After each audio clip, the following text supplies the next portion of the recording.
কি করছো তুমি? একটা ফুল দিবা আমাকে? কত করে এটা? ছেলেটা আর যাই হোক, যেভাবে তোকে প্রোটেক্ট করছে, আমার মনে হয় না এটা শুধু ডিউটির মধ্যে সীমাবদ্ধ। কারো প্রতি কারো মায়া না থাকলে কেউ নিজের জীবন বাজি রেখে কাউকে এভাবে বাঁচায় বল?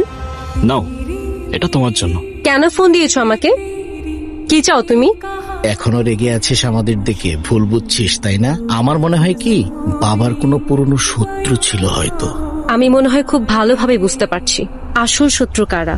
হৃদিতা, মা তুই বাড়ি ফিরে আয়। ঠিক আছে, আমি আসতেছি। এই তো আমার বোন চলে এসেছে। তুই শুধু শুধু কিন্তু ভয় পাচ্ছিস। তোর বাবা তো তোকে বাইরে সেটেল করে দিয়ে গেছে। কিছুদিন আগে বললে হয়তো খুশি খুশি সবকিছু লিখে দিতাম। সেদিন রাতের পর তোমাদের সম্পর্কে আমার ধারণা বদলে গেছে। আমি সাইন করব না।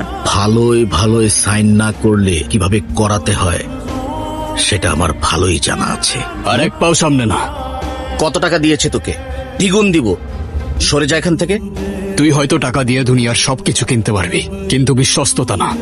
যেই ময়দানে মালিকের জন্য বুকে গুলি খেয়ে লড়াই করব, সেই ময়দানে তোর মতো কাপুরুষ এক সেকেন্ডও টিকবে না। এটাও করিস না। এই ছেলে, তুই কি আমাদের হুমকি দিচ্ছিস নাকি? হ্যাঁ, যাদের কিছু করবার ক্ষমতা নেই হুমকি দেওয়া তাদের কাজ। আমি আলটিমেটাম দিচ্ছি, বোঝান আপনার ছেলেকে। আমি ঠিকই বুঝতে পারছি মা। আমি এখন যেতে চাই না। আমি কেন এভাবে পালিয়ে যাব? এটা পালানো নয় ম্যাম, রণকৌশল। লড়তে হলে সবার আগে বেঁচে থাকতে হবে, টিকে থাকতে হবে।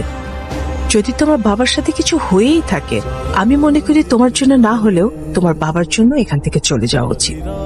এখানে আমি তোমার পাসপোর্ট আর এয়ার টিকিট রেখে যাচ্ছি।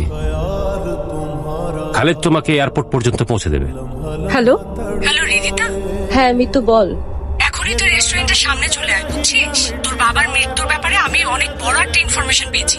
কি বলছিস তুই? তুই একা আসবি, কাউকে বিশ্বাস করা যায় না, এমনকি তোর বডিগার্ড কেউ না। আমি তো এখানেই আসছি। তুই কি স্পটে চলে আসছিস? হ্যাঁ আমি স্পটে আছি। তুই কোথায়? আমি আছি। Hello hello.